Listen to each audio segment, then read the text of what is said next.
Welcome to my channel. பாருங்கள், first tip சொல்கிறேன். இதில் வந்து பயனுள்ளது. இப்போ காஃபி டீ வைக்கும்போது இந்த மாதிரி வந்து கரை படிஞ்சிருக்கோம் இல்லைங்களா, அதுக்கு என்ன பண்ணலாங்கிறது ஒரு ஈஸியான வழி நான் சொல்கிறேன். இப்போ வந்து இது வந்து காஃபி டிகாஷன், ஃபில்டர் காஃபி போட்டுட்டு மீதி இந்த டிகாஷன் இருக்குது இல்லைங்களா, அந்த டிகாஷனை நான் சில நேரங்களில் காய வச்சு அதை வந்து செடிக்கு போடுவேன், இல்லை வந்து கலர் பொடியாகவும் நான் பயன்படுத்திப்பேன். ஆனால் இப்போ என்ன பண்ணுறேன் பாருங்கள், இதை வந்து இது விளக்கறதுக்கு நான் பயன்படுத்திக்கிறேன்.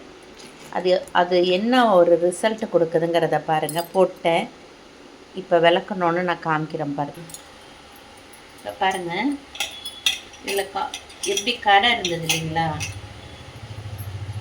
இப்போ வந்து நான் கொஞ்சம் தான் வந்து காஃபி தூள் ஃபில்ட்ரு பண்ண இந்த வேஸ்ட்டை போட்டோன்னே இந்த கரை வந்து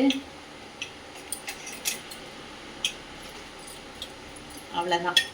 ஒரு தடவை தான் நான் வந்து க்ளீன் பண்ணேன். அந்த கரையை பாருங்கள்.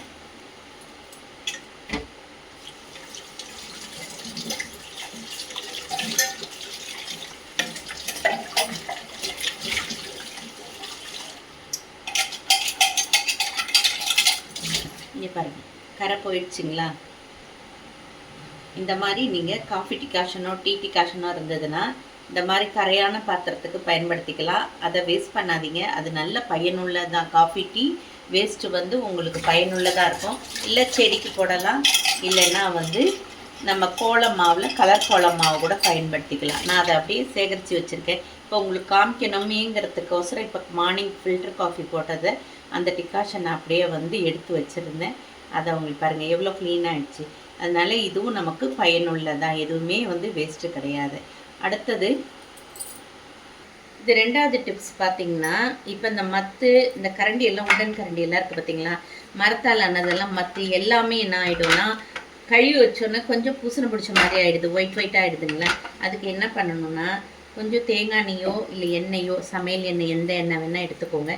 எடுத்து ஒரே ஒரு தடவை இதை வந்து க்ளீன் பண்ணிவிட்டு தொடச்சி வச்சுருங்க.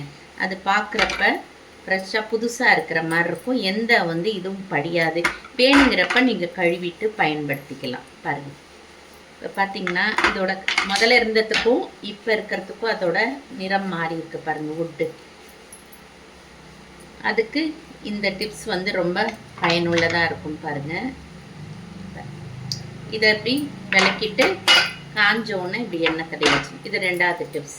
இந்த டிப்ஸ் உங்களுக்கு பயனுள்ளதாங்கிறத சொல்லுங்கள். அப்படி பயனுள்ளதாக இருந்ததுன்னா உங்கள் ஃப்ரெண்ட்ஸுங்களுக்கு ஷேர் பண்ணுங்கள், ஒரு லைக் போட்டுக்கோங்க. மூணாவது டிப்ஸ் என்னென்னா, இது பாருங்கள், பூண்டோட தோலை இப்படி உரித்து தனியாக காய வச்சு வச்சுக்கோங்க. இதில் நிறைய மருத்துவ குணம் இருக்குது. இதை வந்து வேஸ்ட்டுன்னு செடிக்கு போடலாம், ஆனால் செடிக்கு போடுறதுக்கு முன்னாடி நம்ம வீட்டுக்கும் பயன்படுத்திக்கலாம். இப்போ உங்களுக்கு தலையில் பெயின்லாம் நிறையா இருந்ததுன்னு வச்சுக்கோங்க, இதை ஒரு சின்ன கயிறில் ஒரு துணியில் கட்டி அதை தலைகாணி கடையில் கூட வைக்கலாம். ஆனால் இதோட பயன் நிறையா இருக்கிறனால இந்த மாதிரி நீங்கள் உரிச்சிங்கன்னா, தோலெல்லாம் உரித்து வச்சிங்கன்னா அதை எடுத்து வச்சுக்கோங்க. இன்னொரு வீடியோ வரும்போது இதனோட பயன் என்னங்கிறதையும் நான் சொல்கிறேன். இந்த 3 டிப்ஸும் பிடிச்சிருந்ததுன்னா லைக் பண்ணுங்கள், ஷேர் பண்ணுங்கள், சப்ஸ்கிரைப் பண்ணுங்கள். மீண்டும் ஒரு புது பதிவுடன் உங்களை சந்திக்கும் வரை உங்களிடமிருந்து விடைபெறுகிறேன். நன்றி, வணக்கம்.